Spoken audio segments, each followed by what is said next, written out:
Olá, meus amores. Olá, muito bom dia para quem acordou agora, para quem está assistindo a aula de manhã, muito bom dia. Para quem está assistindo a aula à tarde, né? Boa tarde. Tudo bem com vocês? Bom, hoje, né? Nós tivemos aula de matemática, né? Que foi a primeira, e estamos aqui entrando na nossa segunda aula, aula de ciências. Isso mesmo, aula de ciências. Vamos abrir o nosso livro na página 114, ok? Página 114, onde nós vamos falar sobre as funções vitais dos seres vivos, certo? Enquanto você abre o seu livro na página 114, eu vou preparar o slide e você vai abrindo aí o seu livro, ok? Página 114, as funções vitais dos seres vivos. Abriram aí? Página 114, podemos começar? Então, vamos lá, né? Funções vitais dos seres vivos. Para serem classificados como seres vivos, animais e plantas devem estabelecer relações entre si e por meio delas, certo? Então, para ser considerado um ser vivo, a gente tem que realizar algumas funções. Quais funções são? De nutrição, de reprodução, de defesa e proteção. Então, para sermos considerados seres vivos, nós temos que ter essas funções vitais aí. Quais são elas? Nutrição, reprodução, defesa e proteção. Cada espécie se adapta ao meio em que vive e encontra nele a melhor forma de interagir, em busca de alimentos que garantam a sua nutrição.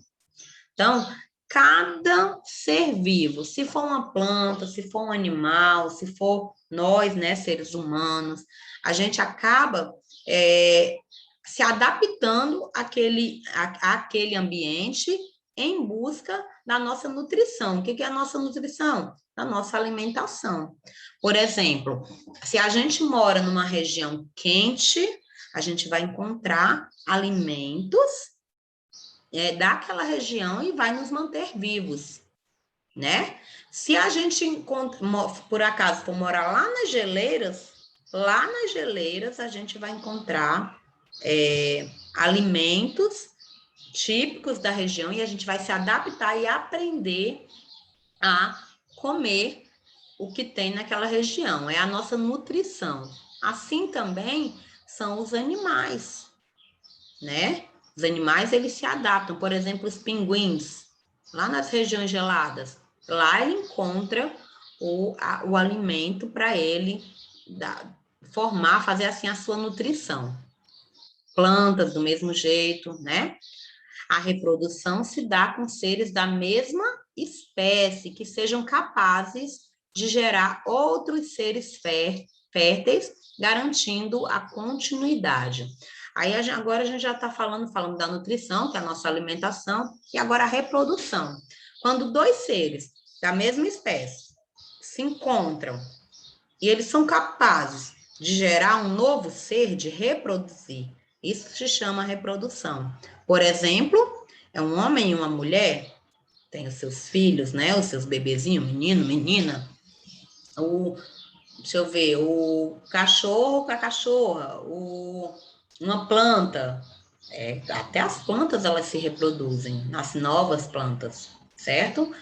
Claro que da mesma espécie, né? A gente não tem a condição de reproduzir uma mulher e um homem não vai produzir um cachorro, né? Não vai nascer um cachorrinho, certo? Então, animais, seres da mesma espécie, dando aí a continuidade da espécie, chamada de reprodução.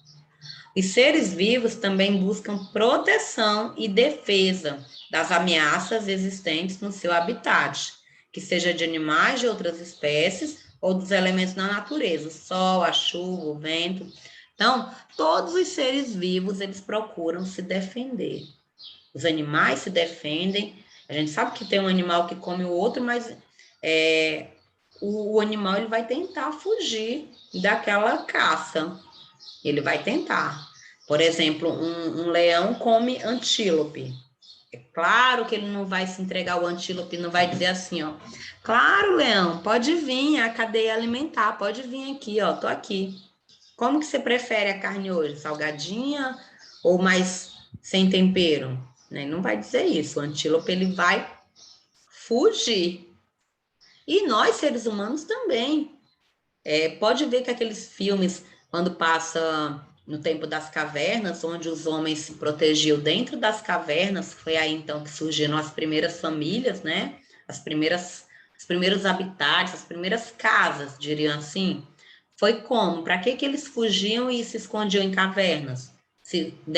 Tentando se esconder, se defender, se proteger de animais que, claro, iriam se alimentar dos seres humanos, né?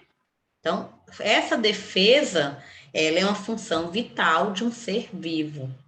Um ser vivo, ele vai se nutrir, se reproduzir, se defender, né? E se proteger, tá? Se defender como? Proteger e defender é a mesma coisa? Não, proteger é quando eu entro numa caverna para me proteger. Defender é quando entra um animal e eu vou ali brigar, lutar com ele para me defender, para proteger minha vida, né?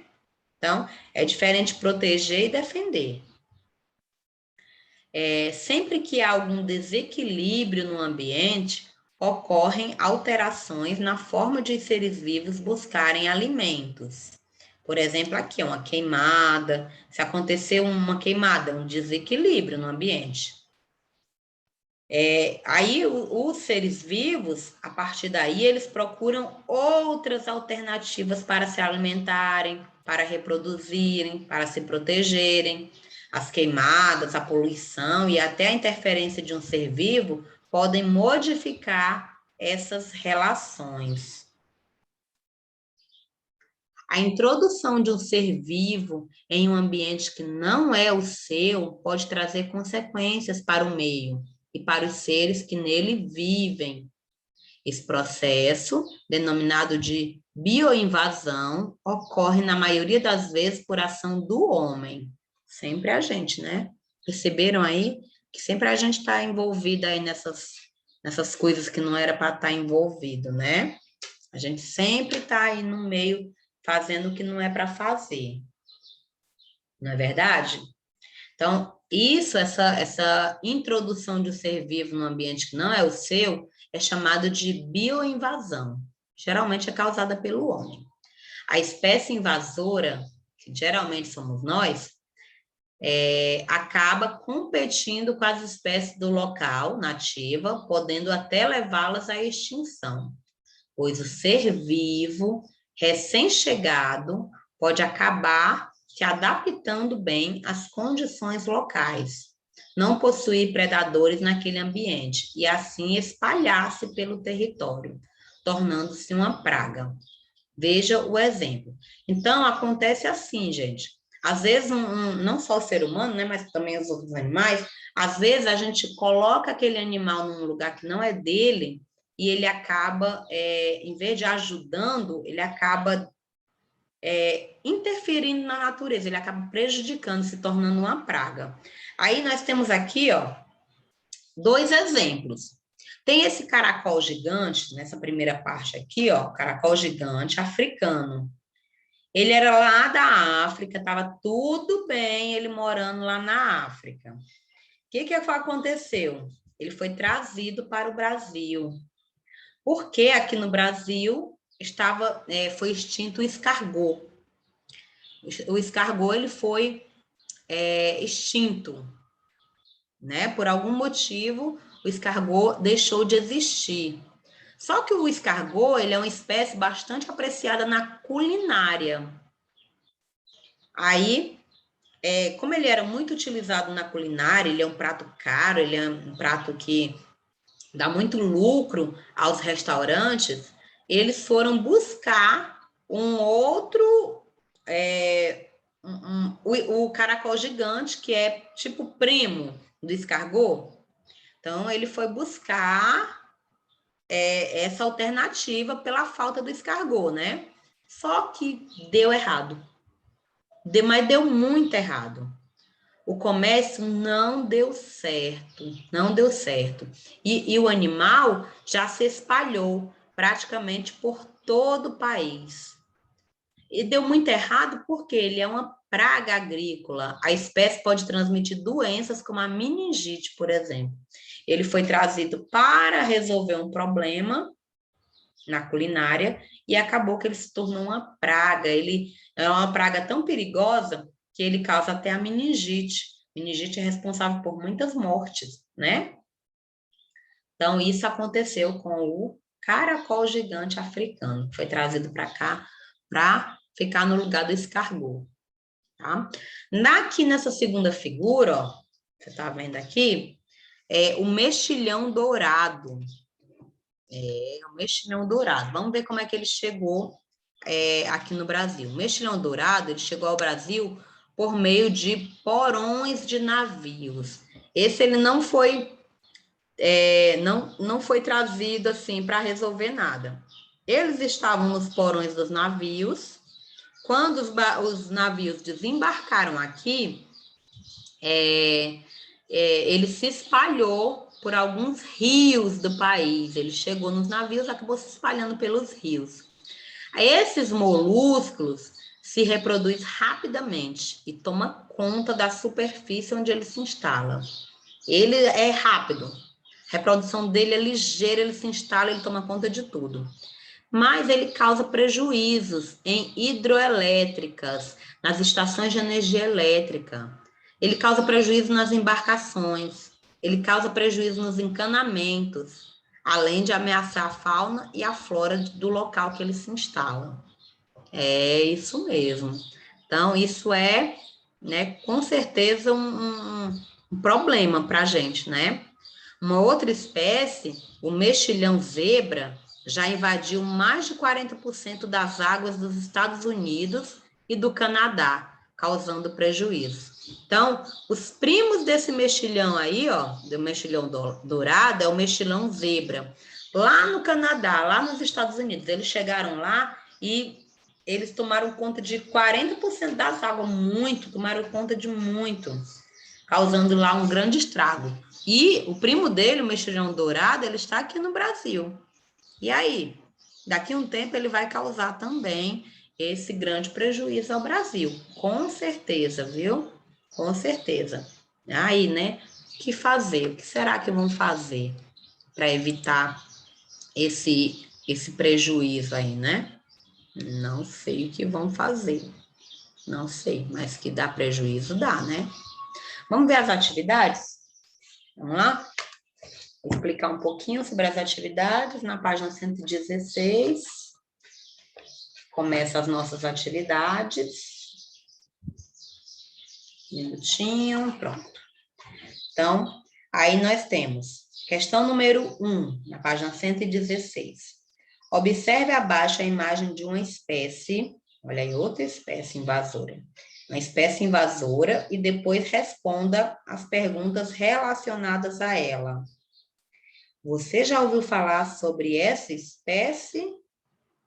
Caso não, pesquise e descubra quem ela é. Essa espécie é chamada de Aedes aegypti. Você já ouviu falar nessa espécie? Eu quero que você me fale um pouquinho sobre ela. O nome dela, porque aqui é a espécie, a Aedes aegypti, mas o que ela é? O que ela causa? Quem conhece esse bichinho? Quem não conhece vai pesquisar e vai anotar aqui o que é esse bichinho aí, esse mosquito. Letra B. Procure em jornais e revistas, ou mesmo na internet, como essa espécie chegou ao Brasil. E depois escreva o seu comentário. Esse mosquito, a Aedes aegypti, ele chegou ao Brasil de um jeito, de uma forma. Como que foi? Tia, não está no livro. Por isso que você, como aluno pesquisador, inteligente, vai pesquisar e vai colocar a resposta aqui. Não pode receber as respostas todas nas mãos. Tem que pesquisar também, tá certo? Vocês estão no 4º ano. Tem que haver uma pesquisa, né? Questão número 2. Observe a cena abaixo. Mãe, vamos levar uma planta dessa para plantar no sítio do vovô?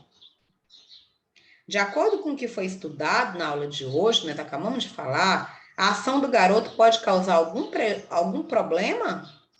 Justifique sua resposta. Será que tirar uma planta lá de uma floresta e levar para o sítio do vovô, será que pode acontecer algo de ruim, essa mudança, né, de ambiente? Será que pode causar algum transtorno? De acordo com a aula de hoje, nós aprendemos alguma coisa sobre isso, sobre tirar o ser vivo do seu lugar e botar em outro. O que vocês acham aí, né? Então, você vai falar que se sim ou que não e justificar a resposta, tá bom?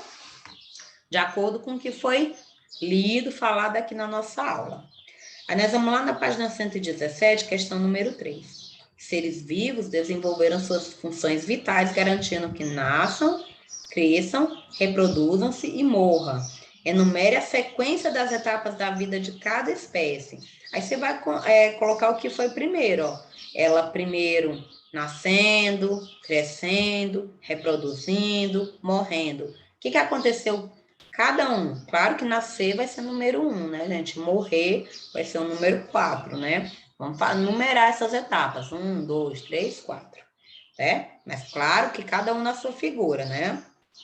Questão número 4. Escreva com suas palavras. Eu quero saber a sua opinião. Não é nada do livro, nada escrito, não.